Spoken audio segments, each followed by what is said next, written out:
This is Duke University.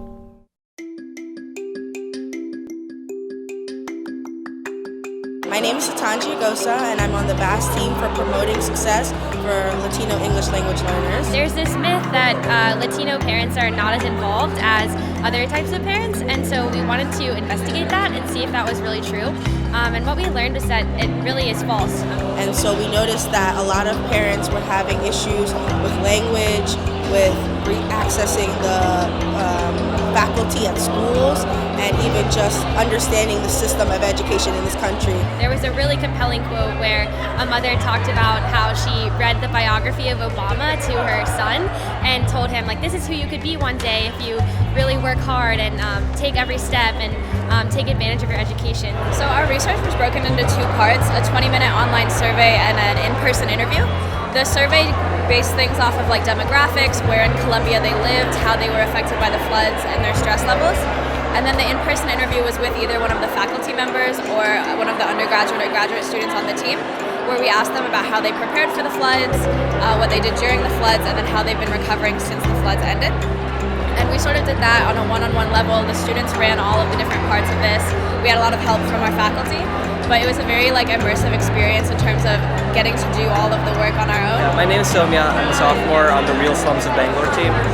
So slums in general are very poorly understood by development literature and by governments. So what we're working to do is start a process of understanding how slums form and how they develop over time. So my role personally is dealing with a lot of the data that we collect. So we go into slums and we interview households and area leaders, and we collect a lot of survey data about the history of the slum, the personal backgrounds of the people, and physical features of the slum. So one of the factors that we mentioned in the talk is the typology, where we're trying to figure out what are the big differences that distinguish different kinds of slums. So that involves working a lot with the data, trying to cluster slums on their physical features, with the goal being that once we have these clusters, we can kind of understand what's causing some slums to develop and some slums not to develop. My name is Sing Tong. My name is Giselle Graham, and we are part of the Voices Together Music Therapy and Autism in Elementary Schools BAS Connections team. At least I think for me, and I think it's true for you as well, we were all involved with music before we sort of came to this team. Like, I played the violin for 10 years. You played the piano for ever as well. And so we were all interested on the effects of music and what it had on an individual, but particularly in this project on an individual with autism.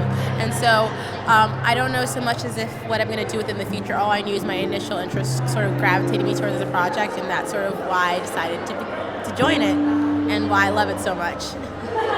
Oh, for me, I'm a psychology major. I'm also in the teacher preparation program, so this project for me was really a blend of all my interests in psychology and education and music, and I feel it really exposed me to this whole community of students with autism, of students with special needs. And for me, I'm interested in education policy, and I really hope that this is something I can bring back home with me to Singapore, because I've never heard of music therapy services back home, and I'm so excited to see if this is something that I can bring over to Singapore, and this really increase the awareness of what music therapy can do for children with autism. You're so cool. Thank you. That's awesome. You're moving back to Singapore? I want to. That's so cool. Okay.